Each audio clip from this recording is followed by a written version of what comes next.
and welcome back. Today we are making gluten-free garlic butter buns. So this recipe is from the Loopy Whisk, which is a blog and recipe book that I follow all the time for gluten-free baking, and it's really awesome. And I have got my mise en place all set out here to a T. I've used exactly the same flours that she recommends in this recipe because gluten-free bread is not for the faint of heart, but we're going to give it a try today. So going from my recipe here, the first thing that I want to do is make a psyllium gel, and that is with my psyllium husk here. So I'm just going to pour that in, and then I've got some lukewarm water, and I'm just going to pour that in and use a whisk to just mix that all together. And this is going to form a bit of a gel. So because things are gluten-free and they don't have the same elasticity, that is kind of what we're constantly trying to do with gluten-free baking, is get that elasticity without gluten somehow into our recipes. So I've just mixed it there, and I'm going to set my whisk aside, and it just takes about 30 to 45 seconds. So the next thing that I'm going to do is whisk together my flours, my yeast, my baking powder, xanthan gum, and salt. So I'm going to add all of those. So I'm using this stand mixer, and if you haven't watched the safety and how-to kind of anatomy video, go ahead and do that, because I'm not going to explain what I'm doing as I'm going, because I already have that video. Okay, so I'm all set here with my whisk. I've got my flour cover happening here. And if you look at this now, my psyllium husk, it is like a gel kind of consistency. So that's perfect for when we're ready to use it. And I'm just going to change my lever here, and I'm going to whisk those together. So anytime I'm going to scrape here, I'm just going to pause my mixer so I can scrape the edges. Give her one more go here.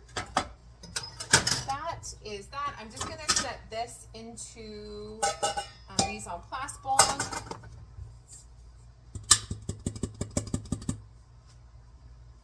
Okay, and I'm set to go for my next step. So what I'm going to do next is I'm going to add my milk, egg, oil, psyllium gel, and mix until well combined. And my psyllium gel, which you can see has really firmed up nicely now. Okay, I just want to make sure I have all of my psyllium gel in here. I'm going to raise my pedestal and then mix this.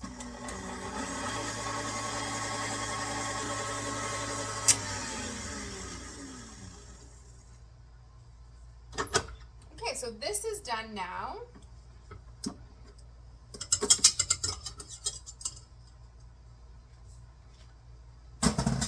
So I'm just gonna get this out of here and prep my mixer to add my wet and dry ingredients.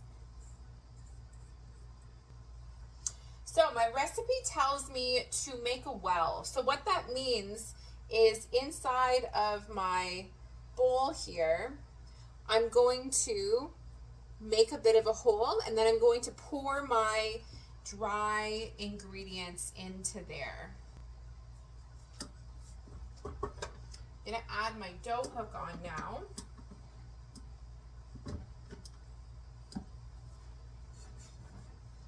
And I'm just going to pour in my egg and psyllium, water, and milk mixture. So I'm going to change the position and start mixing my dough. I'm going to start on low.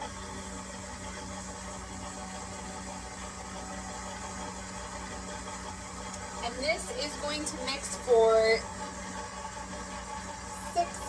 4 to 5 minutes. So I'll be back.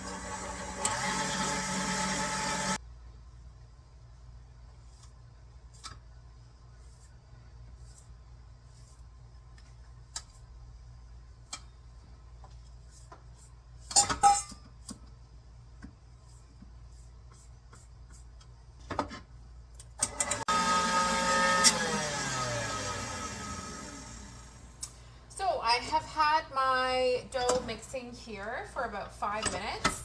Every once in a while I would pause and scrape down the sides of my bowl. So I'm just going to take off my dough hook here.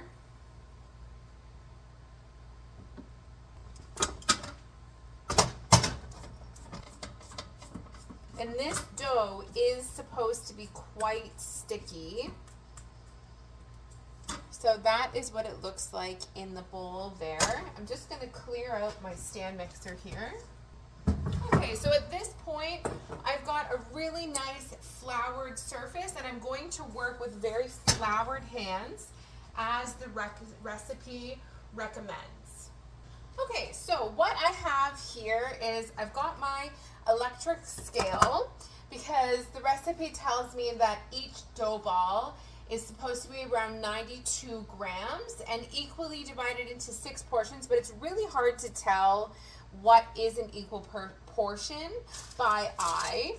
So I also have these little pieces of parchment paper that I'm just going to put on top of my scale so that I'm keeping everything clean. And also with gluten-free stuff, because it's a little sticky, it just makes it easier to work with as well.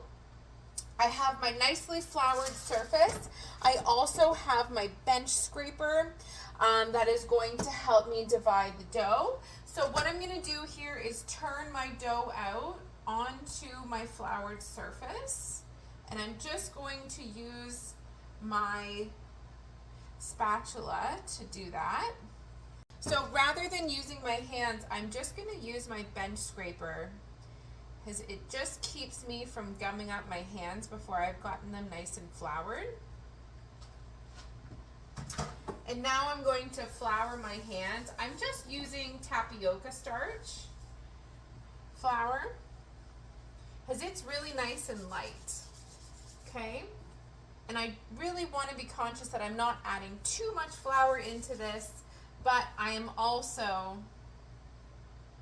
keeping it from sticking to everything. So with my floured hands, I'm just going to give my dough a nice little knead here.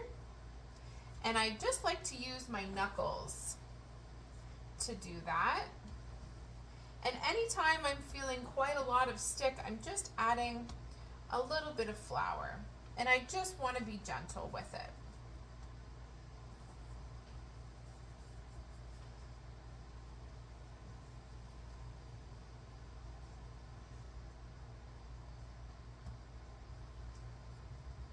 Okay, nice.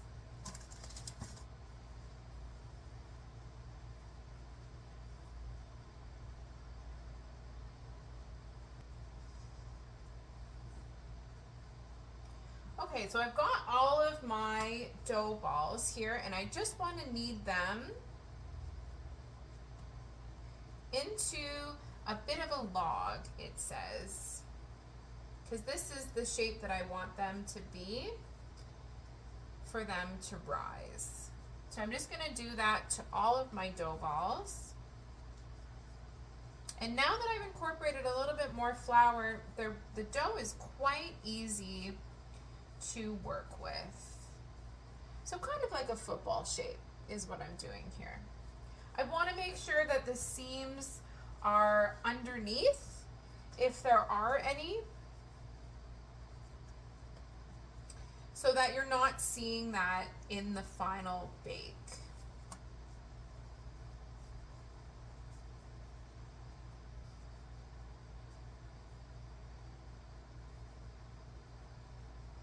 Okay, so I've got all my dough balls there.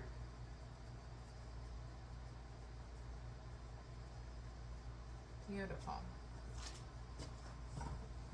All right, so I have my my dough balls ready to go. My recipe tells me that any toppings that I'm going to put on it, I just want to brush a little bit of water on my dough first so that it is sticky before it rises. So I've got some fresh grated parmesan. I've got my silicone brush. I have a little bit of lukewarm water.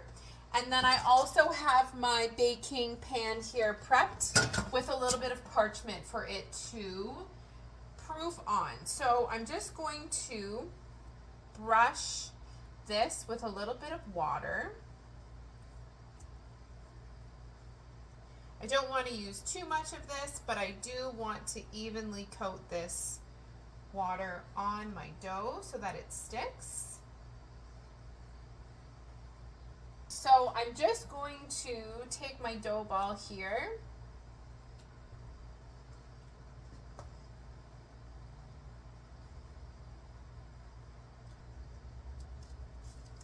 and I want to make sure that I'm spacing my dough balls out on my pan so that they have room to rise, because I want them to double in size.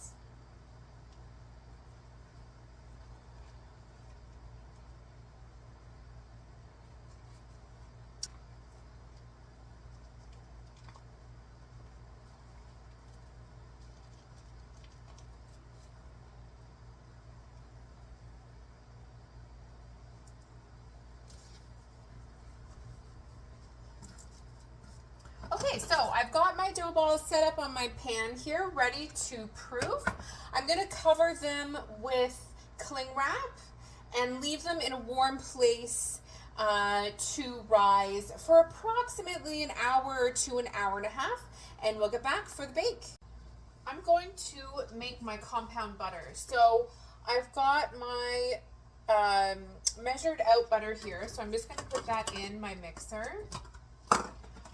I have some crushed garlic, about 3 cloves, and then I've got some chopped parsley in here. So that is what is going into my compound butter mixture.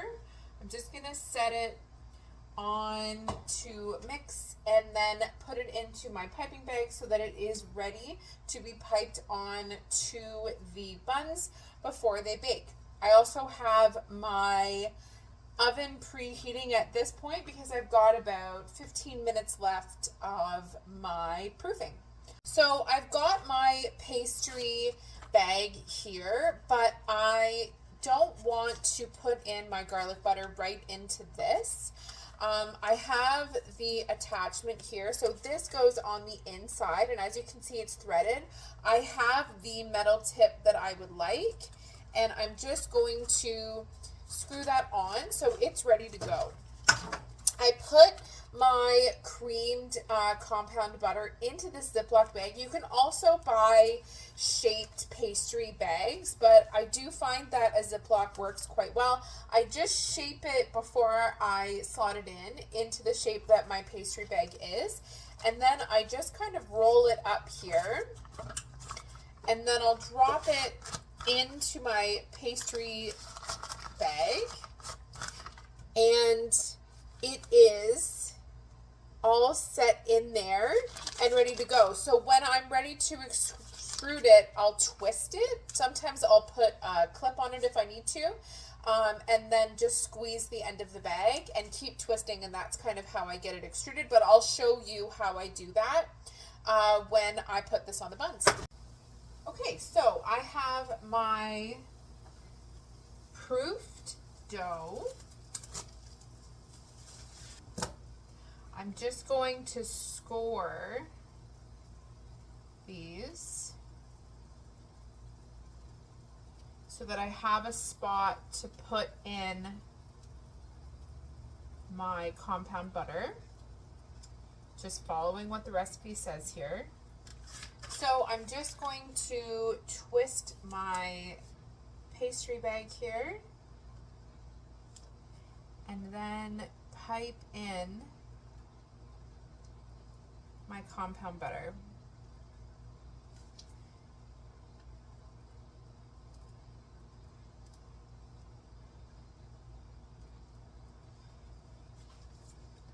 as I go, I just keep twisting the piping bag, and that makes it easier for it to come out.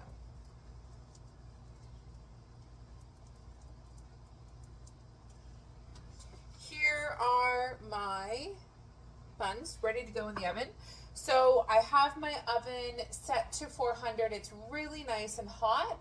I'm gonna put these in for 18 minutes. Okay, the timer has just gone off, so we're gonna take these babies out of here.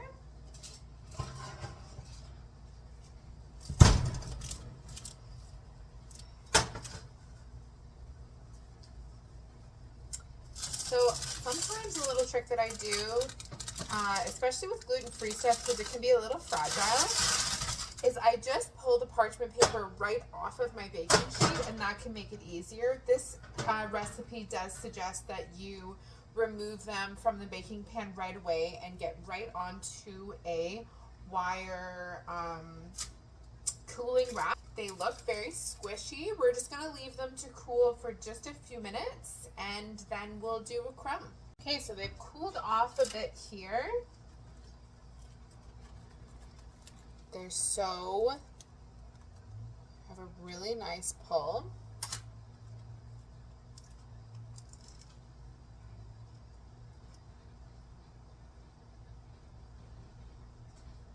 Really good.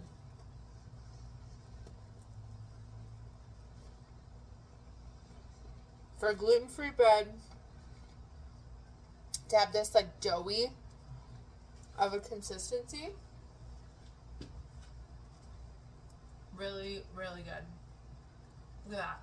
That doesn't happen with gluten-free bread. Awesome. I would highly recommend trying out this recipe. Follow it to a T. Use the flour mixture, and you are golden. Thanks for watching.